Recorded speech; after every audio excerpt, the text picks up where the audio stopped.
ரெட்டியப்பட்டி சுவாமிகள் அருட்பாடல்களில் சைவ சித்தாந்த கருத்துக்களை பாடல்கள் வாயிலாக கொடுத்திருக்கார். நால்வர் பாடிய பாடல்கள் எப்படி ஞானசம்பந்தர், நாவுக்கரசர், சுந்தரர், மாணிக்கவாசகர் போன்றவர்கள் பாடிய, இன்னும் பலரும் பாடிய 12 திருமுறைகளில் பாடப்பட்ட பாடல்கள் போல, திருப்புகழ் போல சைவ சித்தாந்த கருத்துக்களை உள்ளடக்கியதே அருட்பாடல்கள். அதில் ஒரு பாடல்லேருந்து நம்ம ஒரு வரி இந்த பதிவுக்கு எடுத்துக்கிறோம்.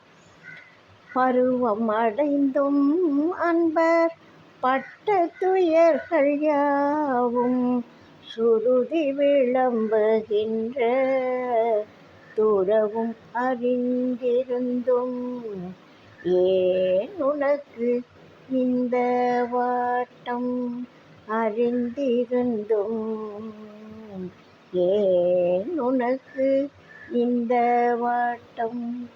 முந்தின வரியில் என்ன சொன்னார்? மோட்சம் விரும்பக்கூடிய ஜென்மம் முழுதும் தொடரும் கன்மம். இதுதான் சூக்ஷ்மம். சூக்ஷ்மம் இதுவே என்று துன்பம் இன்பம் சகிப்பாய் அப்படின்னு சொன்னார். இப்போ இதில் என்ன சொல்கிறாரு?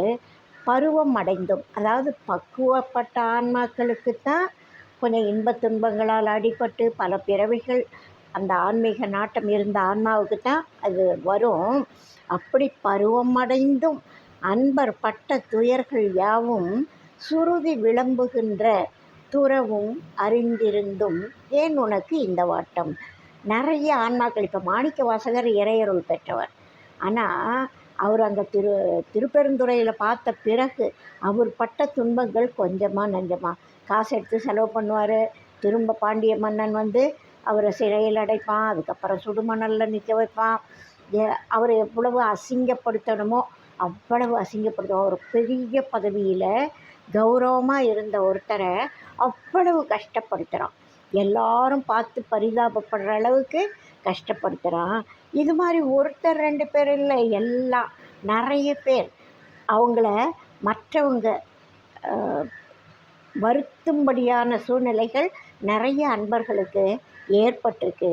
அப்படி பருவம் அடைந்து அன்பர் பட்ட துயர்கள் யாவும் சுருதி சொல்லுதில்ல, சுருதினா வேதம் சொல்லுதில்ல, அதில் இருக்கிற துறவும் அறிந்திருந்தும் ஏன் உனக்கு இந்த வாட்டம். அதில் இருக்கிற துறவு என்ன?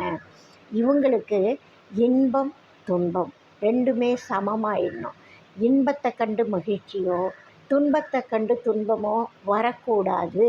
அதுதான் அதில் உள்ள துறவு. அது அந்த நிலைமை வர வைக்கிறதுக்கு தான் இறைவன் பக்குவப்படுத்துகிறார். இதெல்லாம்